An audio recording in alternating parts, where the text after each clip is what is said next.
Y esa es la verdadera amenaza a la paz en esa zona del mundo. Entonces, todo el que se opone a esos intereses, que son los intereses del imperialismo, como Siria, todo el que se opone, como el gobierno sirio, es agredido, como está siendo agredida Siria, por fuerzas mercenarias al servicio de Turquía y de Arabia Saudita.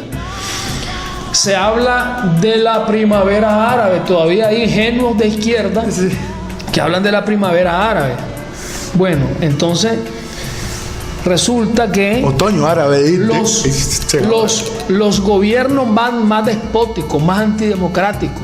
Arabia Saudita, imagínate, es una monarquía absolutista la que existe. Hay uno de los pocos países del mundo donde hay una monarquía absolutista hereditaria.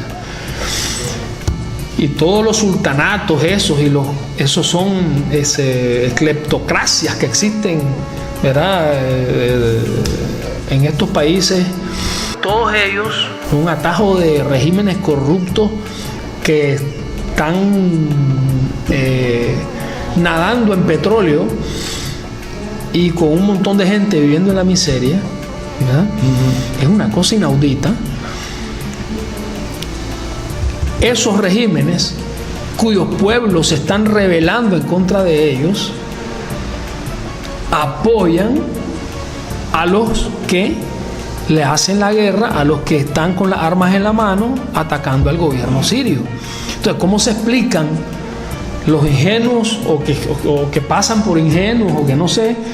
Hay intereses. Ahí realmente no es ingenuidad, lo que hay es el eurocentrismo, ¿entendés? El racismo, la xenofobia, que influye en el pensamiento incluso de la izquierda y de los partidos, de muchos partidos comunistas de Europa y ya no digamos de la socialdemocracia, porque eso ya de hace rato que abandonaron sus principios. Pero bueno, entonces esta gente viene y dice que el pueblo sirio está contra la tiranía y no sé cuánto. Y entonces, ¿por qué ese supuesto pueblo en rebeldía contra una tiranía recibe el apoyo de las satrapías, de las tiranías y de la dictadura del mundo árabe? Donde sí los pueblos se han manifestado en contra, pero esas manifestaciones han sido aplacadas porque no se ha incentivado, no se ha atizado el fuego. ¿Me entiendes? Porque pueden haber inconformidades, pueden haber errores cometidos por estos gobiernos como Siria, el caso de Libia, etcétera, que creen cierta inconformidad popular, etcétera, ¿verdad? Pero luego vienen los ONG al servicio del imperialismo, etcétera, y todos los que trabajan ahora, los que hacen el trabajo de la CIA, y atizan el fuego de esa situación para convertirla en guerras civiles. Porque se han convertido en guerras civiles estas situaciones de protestas antigubernamentales solo en los países que se oponen a los Estados Unidos. ¿Por qué no se convirtió en guerra civil en Arabia Saudita o en Marruecos o en Bahrein, donde había un fuerte movimiento popular que protestaba? Sí, y estos regímenes están apoyando. Los destrozaron ahí. Y estos regímenes están apoyando a los que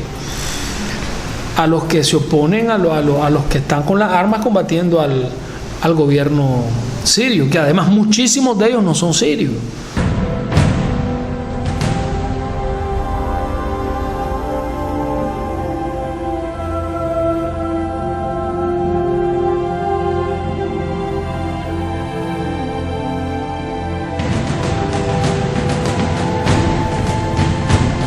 Sí, ahora voy a preguntarte así, pues una cuestión Me preguntaste personal. si creía en Dios. Sí.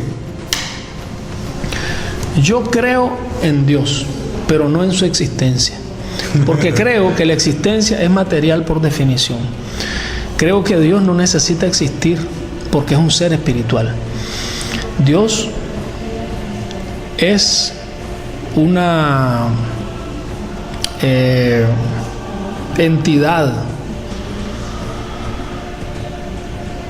donde se unen objetividad y espiritualidad. Eso es lo que pienso. Pienso que en este sentido me identifico filosóficamente con el planteamiento de Baruch Spinoza sobre la presencia de Dios como el amor. Dios es amor. Eso es lo que yo creo. Yo soy materialista, dialéctico. Metido ya en este terreno, te digo que para mí es más adecuado el término para la filosofía del marxismo de dialéctica materialista que de materialismo dialéctico. Porque la respuesta marxista filosófica al problema fundamental de la filosofía, que es en su aspecto principal, qué es lo que determina qué, si la materia, el espíritu o viceversa, es la respuesta que toda filosofía materialista da, de que la materia determina el espíritu. La dialéctica ya se aplica en la realidad social, entonces es una dialéctica materialista y no un materialismo dialéctico. Entonces, pero yo me identifico con la filosofía de la dialéctica materialista, que es la filosofía del marxismo, y que no se opone, contrario a lo que el marxismo dogmático soviético planteaba, no se opone a la creencia, a ninguna creencia religiosa, a ninguna fe religiosa, a la creencia en Dios, ni siquiera en su existencia, ¿me entendés? Ni siquiera a eso se opone, porque si hablamos de la creación y de que Dios creó el mundo y ese tipo de cosas, pues para Dios, en caso de que se acepte su existencia, que como te digo, no creo en su existencia, pero sí en su presencia, en su condición como ser espiritual, que no necesita existir para ser, aún aceptando su existencia y su condición de creador, es más, su condición de creador no necesariamente tiene que estar vinculada a su existencia, ¿verdad? Pero aún aceptando todo eso, la creación no puede ser concebida de forma temporal, porque la temporalidad es propia de la materia, no del espíritu. Entonces, no hay ninguna contradicción entre la creación divina del mundo y el hecho de que la materia determine el espíritu, ¿verdad? Porque la creación, en todo caso, es atemporal. O sea, no es que en un momento dado Dios creó el mundo. No. Porque entonces para Dios existiría el tiempo y Dios es independiente del tiempo. Para Dios no hay pasado, presente ni futuro. Eso te lo puede decir cualquier sacerdote, cualquier pastor evangélico o cualquier incluso clérigo musulmán, porque somos la grande, o cualquier rabino, exactamente. Entonces, pues eso es ahora. Dios es, creo, la síntesis. Dios es amor y es la síntesis de todos los valores más avanzados en cada momento de lo que podría llamarse el desarrollo de nuestra condición humana, y también todo el sentido de todo lo que trasciende aquello que está al alcance de nuestro conocimiento como tal. Entonces hay que hacer una separación entre la fe y la razón, que están, es decir, hay que hacer una separación, pero son cosas que están vinculadas entre sí. La separación hay que hacerla en ciertos aspectos, y me explico mejor en este sentido. La condición humana es espiritualidad y racionalidad. La espiritualidad se manifiesta como fe, la racionalidad se manifiesta como conocimiento, ¿verdad? Y como análisis, como explicación de las cosas, de los fenómenos, etc. Entonces, voy más allá. La fe, la creencia en algo, es fundamental para un revolucionario. Un revolucionario puede ser o no creyente, puede ser o no cristiano, puede ser, eso no tiene nada que ver una cosa con la otra. Pero, es decir, una cosa no es condición de la otra, es lo que te quiero decir. Pero, resulta que la gran diferencia, o lo que define a un revolucionario, la gran diferencia entre el revolucionario y el que no lo es un asunto que a fin de cuentas es de fe.